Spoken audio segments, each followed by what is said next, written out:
Eu sinto saudades um pouco dessa época mais simples, assim, que a gente não precisava se adequar tanto às normas da plataforma, digamos assim. Eu acho que boa parte da impressão que as pessoas têm de criadores de conteúdo com uma vida glamurosa é porque a maioria dos criadores de conteúdo forçam felicidade. Eu acho que a gente precisa aprender a descansar um pouco mais. Porque a internet não para, mas a gente precisa parar um pouco. Porque Luba sempre foi meu apelido. Desde que eu tinha 11 anos de idade, mais ou menos. Um amigo meu que me deu esse apelido. Então, muita gente acha que é um nome artístico, né? Que eu criei um nome artístico pra entrar na internet. Foi dentro da igreja que eu descobri essa noção de comunidade. Eu fazia celebração, eu visitava as comunidades menores, tinha trabalhos que a gente fazia com as pessoas. E eu fazia isso desde os meus 15 anos de idade. Quase fui padre também, né? Então eu guardo com muito carinho essa época. Com a internet mesmo, começou quando eu tinha 10 anos, que eu virei fã de MMORPG. Era tudo que eu fazia na minha infância. É só um jogo, cara. É só um jogo. Não sei por que eu tenho tanto medo. Tipo, não vai me machucar, não vai fazer nada comigo. É só uma coisa produzida pra, né? Pra deixar a gente nervoso, né? As outras vezes que eu joguei isso aqui, com alguém do meu lado, agora é só vocês, tá? É só vocês. Publicamente, com YouTube, com redes sociais. Eu fiz o meu primeiro vídeo dia 31 de março de 2010. Foi um vídeo extremamente aleatório. Eu não fazia nada demais. Era eu dançando na rua. E aí eu postei no YouTube, e meus amigos viram, eles acharam, nossa, que corajoso, né? Dançar na frente das pessoas. Assim, não, eu só fiz por piada mesmo. Era um desafio que uma YouTuber que eu assistia tinha feito para os seguidores dela fazer. E aí meus amigos começaram a mandar mensagem, dizer pra eu fazer um pouco mais de vídeo, fazer algumas outras coisas e tal, e eu fui me empolgando. E aí eu fui de dançar na rua pra fazer uns desafios aleatórios. E aí depois eu comecei a fazer sketches, criei algumas personagens. Então, pessoal, eu tenho uma coisa pra contar pra vocês. Aleluia! Ai, Lucas, finalmente tu decidiu sair do armário. Uou. O conteúdo foi mudando também. Eu comecei a fazer gameplay, comecei a fazer vlog. Pois é, então, galera, aí vai mais umas coisas interessantes, que pelo menos eu acredito que sejam interessantes pra mim, e espero que vocês gostem. O que eu mais gosto de fazer não é um quadro ou um vídeo específico, mas é sempre conteúdo interativo com a minha audiência, com a minha comunidade. São os meus vídeos favoritos, absolutamente. São os que eu mais me divirto. Eu acho que eu fiz parte da geração que descobriu que dava pra trabalhar com internet. Porque muitas pessoas, pelo menos que eu conheci, que começaram a gravar vídeo na mesma época que eu e postar no YouTube, não sabiam exatamente como monetizar.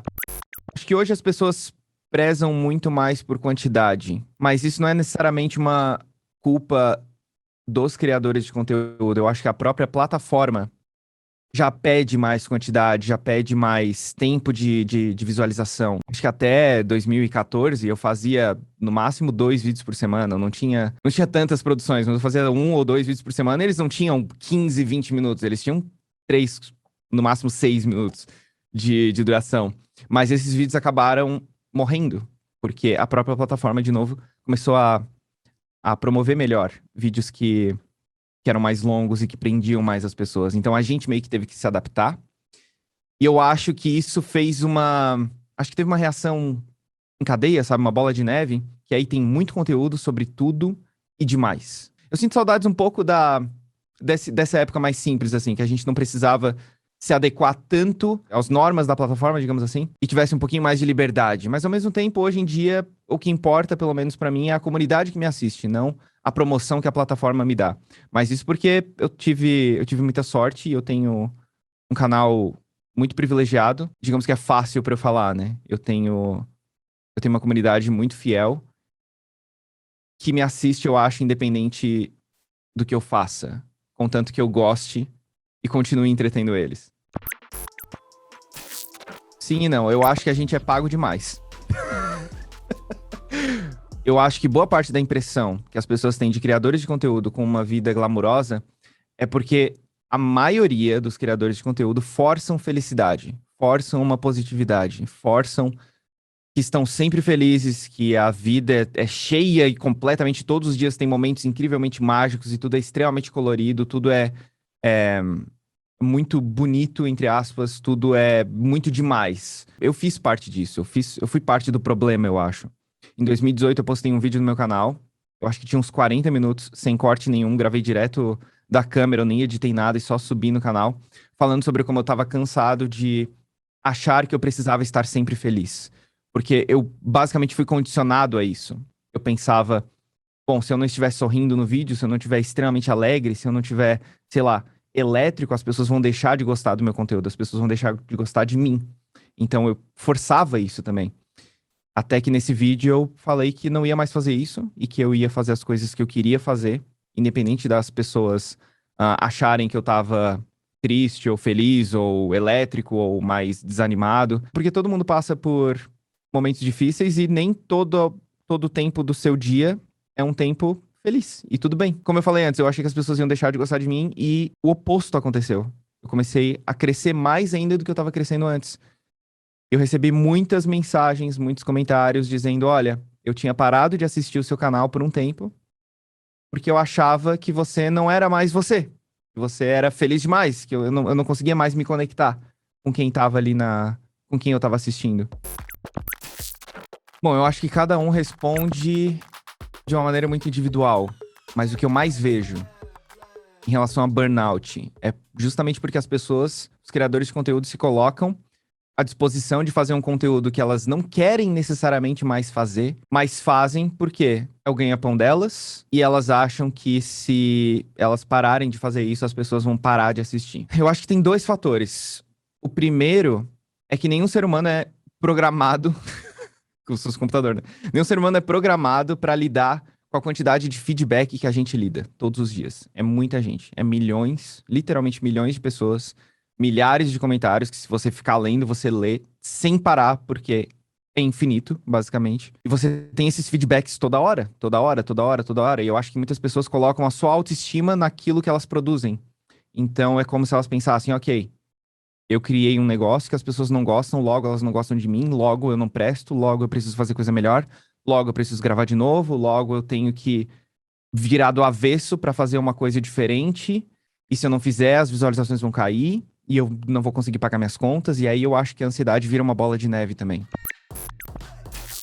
A minha pausa não foi necessariamente planejada. Ela foi e não foi. Eu queria ter feito uma pausa já em agosto do ano passado. Eu tirei umas férias ali de mais ou menos umas 3 semanas. 3 semanas, um mês. Que eu me isolei numa casa de praia, sem ninguém. Era inverno e foi ótimo. Só choveu, mas foi ótimo. Tava sozinho, levei meu videogame, levei meu computador. Só fiquei jogando. E eu consegui me desligar de verdade. E aí eu voltei a trabalhar num ritmo diferente.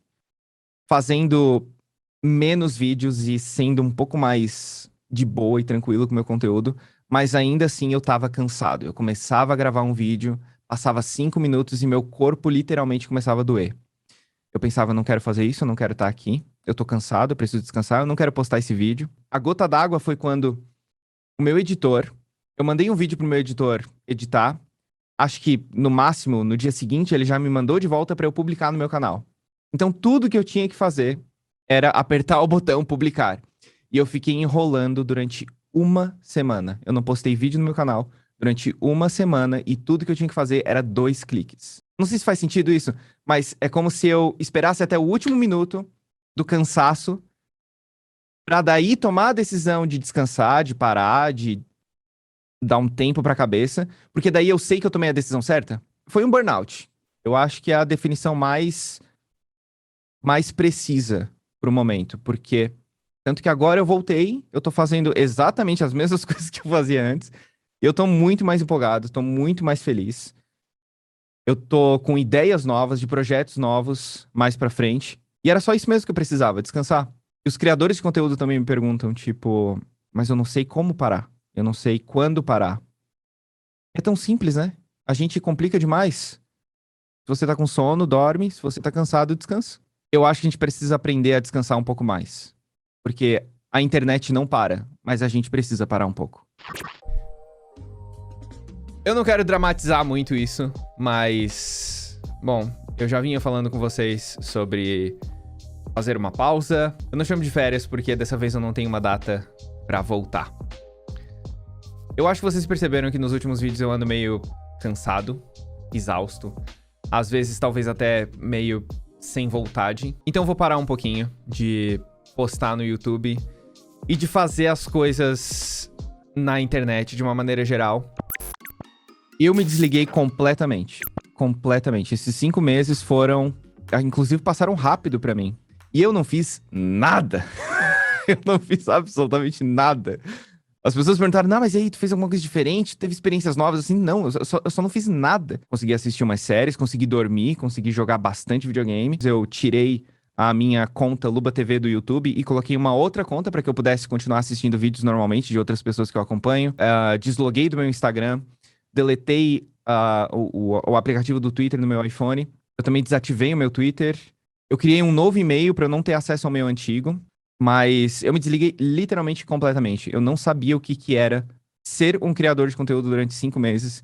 E foi muito bom. Então eu sempre tive no extremo de trabalhar demais. E aí eu precisei chegar nesse extremo de não fazer absolutamente nada.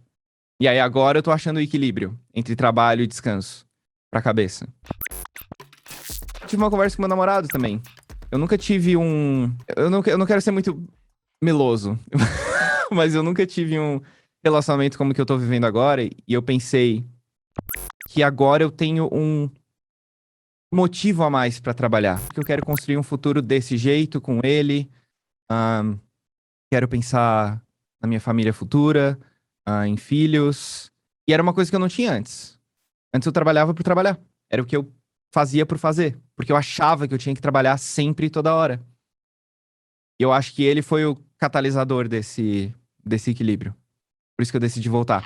O que motivou seu retorno a ser uma figura pública? Aqui, essa pergunta é muito interessante, porque, na verdade, eu não deixei de ser uma figura pública. Depois que eu me tornei uma figura pública, é muito difícil você deixar de se tornar uma figura pública. E eu acho que 5 meses definitivamente não são o suficiente pra isso. Sem querer parecer arrogante, tipo assim, é que eu sou muito famoso, sabe? Não é isso que eu É que não é como se eu tivesse apagado todo o meu histórico de internet. Não é como se eu tivesse deletado todos os meus vídeos e literalmente excluído minhas redes sociais. Eu não fiz isso. Eu postei um vídeo em 2014 falando com todas as letras que eu sou gay. Porque, na época, era uma coisa que as pessoas especulavam demais. E eu achava, na minha cabeça na época, que as pessoas não tinham que especular isso, que eu não precisava me justificar, que eu não precisava dar satisfação para as pessoas, porque isso não importava. Na minha cabeça, a minha sexualidade não importa pro conteúdo que eu faço. Então eu gravei esse vídeo, eu lembro de estar muito irritado. Muito irritado. E muitas pessoas da minha família não sabiam da minha sexualidade, muitos amigos meus não sabiam da minha sexualidade. Então meio que falei ali, pra todo mundo já. Todo mundo ia saber de uma vez e pronto. Só a ideia de eu ter que fazer um vídeo pra explicar pras pessoas que eu sou gay é uma das coisas mais ridículas que já passaram pela minha cabeça. Mas eu prometi pra mim mesmo que eu não faria um vídeo sobre a minha vida pessoal, a não ser que ele servisse pra alguma coisa pras outras pessoas. Eu quero que esse assunto pare. Só isso. Então as pessoas que incansavelmente me perguntavam sobre a minha sexualidade... Eu espero que você esteja feliz com a resposta. O que eu percebi depois é o quão importante isso foi, tanto pra mim quanto para as pessoas que me assistiam. Eu senti que as pessoas que me assistiam se sentiram mais próximas de mim, e eu mesmo parei de me policiar em muitas coisas que eu falava. E são umas coisas tão simples, mas que fazem tanta diferença na vida. Por exemplo, eu falava, no meu relacionamento antigo, sabe, pra amenizar, pra não falar ex-namorado, e depois que eu fiz aquele vídeo, eu falava com todas as letras. O meu ex-namorado, o meu relacionamento era assim. Quando eu falei pros meus pais que eu sou gay, foi assim. Então, foi muito, muito importante pra minha comunidade. Eu tenho 0 arrependimentos disso. 0 arrependimentos. E eu gostaria de ter alguém como eu pra assistir quando eu era adolescente, quando eu era pré-adolescente, que foi quando eu já sabia que eu era gay. Então, eu penso que se eu assistisse alguém, se eu tivesse alguém pra ter como referência que vive uma vida fazendo o que a pessoa quer, e tudo bem, como se realmente isso não importasse, eu acho que eu me sentiria muito mais à vontade. O que mais me deixou feliz com a internet foi o fato de eu conseguir encontrar os melhores amigos da minha vida. Eu tenho amigos de literalmente 20 anos atrás, de que assim que eu instalei o primeiro MMORPG que eu joguei, que eu conheci essas pessoas e eu sou amigo delas até hoje. E eu fui ver elas pessoalmente, sei lá, depois de 10 anos. de conversar praticamente todos os dias na internet. Essa é definitivamente a melhor parte. Eu acho que a internet traz um anonimato bom e ao mesmo tempo perigoso. É os dois lados da mesma moeda, que pode se tornar violento, mas ao mesmo tempo que se torna um lugar de liberdade. Eu gostaria que no futuro as pessoas, os criadores de conteúdo, fossem um pouco mais genuínos e não forçassem tanto positividade. Para que as pessoas que assistem saibam que nem tudo é perfeito.